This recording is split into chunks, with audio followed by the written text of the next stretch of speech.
Baik, pembahasan selanjutnya adalah menguji hipotesis A atau hipotesis intercept ya. Apakah koefisien A-nya ini signifikan atau tidak, itu yang akan diuji. Hipotesis nolnya, koefisien A tidak signifikan atau koefisien A itu eh, sama dengan nol. Kalau nanti koefisien A itu tidak signifikan ya berarti koefisien A itu berapapun angkanya dianggap sama dengan nol, gitu ya. Terus kemudian hipotesis alternatifnya koefisien A signifikan itu koefisien A tidak sama dengan 0. Berarti kalau tidak sama dengan 0, berarti yang terlihat nanti itu koefisiennya berapa? Kalau koefisien A-nya itu 12,05 misalnya, ya berarti memang sebenar-benarnya koefisien A itu adalah 12,05. Gitu ya, artinya koefisien A-nya itu memang segitu, tidak sama dengan 0, gitu ya. Nah, hipotesis A-nya, hipotesis nolnya itu diterima jika T hitungnya itu lebih kecil dari T tabel, gitu ya. Dengan level signifikan 0,05 dengan two tail dengan df n-2. Jadi nanti menggunakan uji T ya. Kemudian menolak hipotesis nol jika T hitungnya itu lebih besar atau sama dengan T tabel dengan level signifikan 0,05 dengan uji two tail gitu ya, dengan df n-2. Nah, ini penghitungannya itu apa yang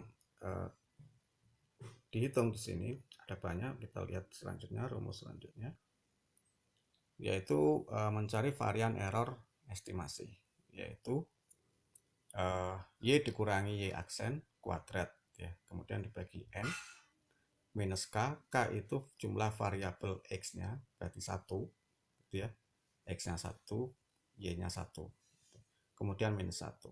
Maka varian error dari estimasi itu hasilnya adalah 9,6875. Jadi yang tadi kita lihat di sini, nah ini sini sebelah ujung kanan ini 9,6875 itu adalah jumlah kuadrat gitu ya, dari estimasi error ya, dari error. Error itu adalah perbedaan antara y dengan y aksen. 9,6875. Oke. Kemudian dibagi gitu ya dengan n minus 1 minus 1, 8 minus 1 minus 1, maka hasilnya adalah 1,61485. Nah, kalau varian itu pasti ada standar ya. Kalau ada varian berarti ada standar deviasi. Nah, standar deviasinya error estimasi, standar deviasinya dari estimasi atau standar deviasinya dari error estimasi yaitu standar error estimasi itu adalah 1,61458. Ini kemudian diakar menjadi 1,27066. Kemudian selanjutnya mencari varian koefisien A. Caranya varian error estimasi gitu ya, itu dikalikan dengan 1/n, terus kemudian dikalikan x bar kuadrat yaitu 5,5 dibagi 12. 12 ini adalah jumlah kuadrat deviasi x ya. Tuh. Maka hasilnya adalah 4,2719. Kemudian cari standar errornya koefisien A, itu berarti 4,279 ini kemudian diakarkan menjadi 2,067. Nah, kalau sudah ketemu standar errornya, maka gampang seperti analisis regresi, seperti GT sebelumnya, pasti selalu errornya menjadi pembagi ya. Maka nilai A-nya yaitu A yang sebesar 12,0625 ini dibagi dengan standar errornya yaitu 2,097 ya, dari sebelumnya ditemukan 2,067, sorry salah ketik gitu ya, yang benar 2,067, maka hasilnya adalah T-nya 5,836 ya. T tabelnya dengan N dengan DF 6 yaitu 8 minus 2 atau N minus 2 itu ditemukan ada 2,447. Maka hasil kesimpulannya H0 ditolak Kenapa? Karena nilai T-nya lebih tinggi dari T tabel. Ya, T hitung lebih tinggi daripada T tabel, artinya T hitungnya masuk di area H0 ditolak. Kalau H0 ditolak berarti koefisien A memang sebesar 12,0625 gitu ya, tidak dianggap 0. Kemudian menguji hipotesis B, hipotesis 0, koefisien B tidak signifikan. Ya, berarti B sama dengan 0, kemudian hipotesis alternatifnya koefisien B signifikan, B tidak sama dengan 0. Jadi nanti kalau hipotesis B-nya itu signifikan, maka yang terlihat itu berapa? Misalnya minus 1,125, ya berarti mas besar itu. Tidak.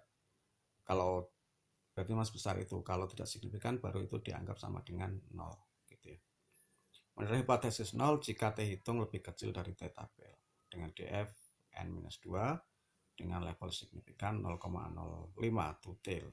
Kemudian menolak hipotesis 0 jika T hitung lebih besar atau sama dengan T tabel dengan level signifikan 0,05 tutil dengan DF N-2.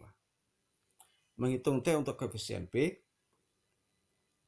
mencari varian error estimasi. Ini sudah ya sebelumnya di varian error di ANOVA juga sudah, terus kemudian di varian A juga sudah.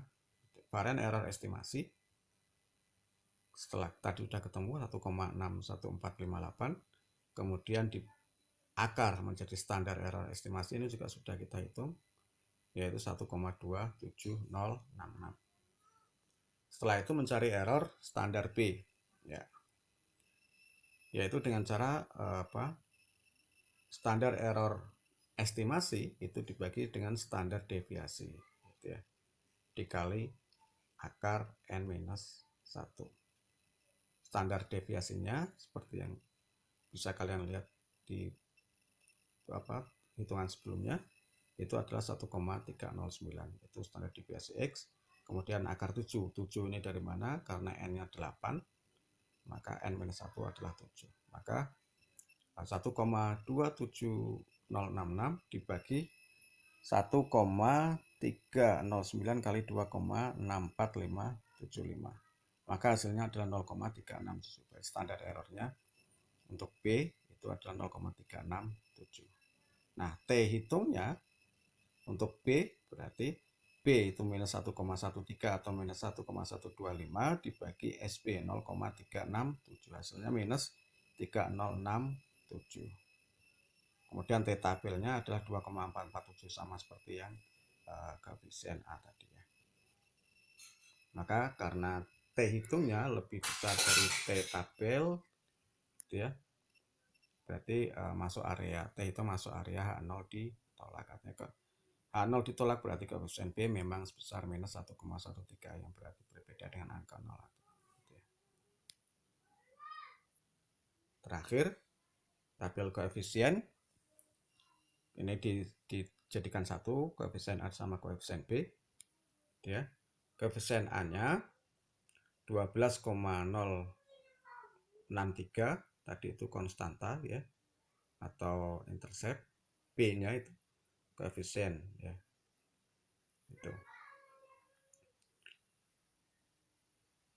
Itu yang B itu koefisien konstanta, itu berarti koefisien konstanta. Terus kemudian B untuk iklim sekolah, variabel X-nya itu adalah, di sini contohnya ini variabel X-nya itu iklim sekolah, variabelnya tingkat bullying gitu ya. Itu minus 1,125 ya. Atau tadi kita hitung minus 1,13. Standar errornya seperti yang kita hitung sebelumnya 2,0567 untuk yang konstanta atau intercept, sementara yang untuk B-nya 0,367. Nah, standar das koefisien di sini sama dengan korelasi ya. Berarti ini ada standar das, ada standar das. Kalau standar das itu berarti sama dengan korelasi. Korelasinya minus 7,81. Nah, nilai T-nya 5,836 seperti yang sudah kita bahas tadi, terus kemudian minus 3,06. Dua-duanya dengan level signifikan itu 0,05, dua-duanya adalah signifikan. Artinya kesimpulannya, garis regresi linear hubungan antara iklim sekolah dan perilaku bullying itu menerangkan bahwa semakin baik iklim sekolah, maka akan semakin rendah perilaku bullying yang terjadi di sekolah itu, ya. Semakin tidak baik iklim sekolah, maka semakin tinggi perilaku bullying. Ketika tingkat iklim sekolah 0, maka tingkat perilaku bullyingnya sebesar 12,06. Jika tidak ada iklim sekolahnya itu enggak ada sama sekali, maka perilaku bullyingnya adalah 12,063. Nah, kemudian jika naik itu iklim sekolahnya 1 misalnya, maka ya akan turun minus 1,13 atau minus 1,125 dari 12,063. Terus sampai kemudian iklim sekolahnya naik, maka akan terjadi penurunan terus-menerus dari perilaku bullying, gitu ya. Itu pembahasan kita tentang analisis regresi, semoga bisa dipahami. Kalian bisa membaca lagi handout yang pernah diberi, gitu ya, di bab analisis regresi sederhana. Sampai jumpa di pertemuan yang lain. Oh ya, ini pertemuan terakhir ya. Sebenarnya adalah analisis regresi ganda atau variabel X-nya 2, tetapi karena waktu ini tidak memadai, maka kita akhiri perkuliahan statistik diferensial ini di pembahasan tentang analisis regresi sederhana. Sampai jumpa di pertemuan kuliah yang lain. Assalamualaikum warahmatullahi wabarakatuh.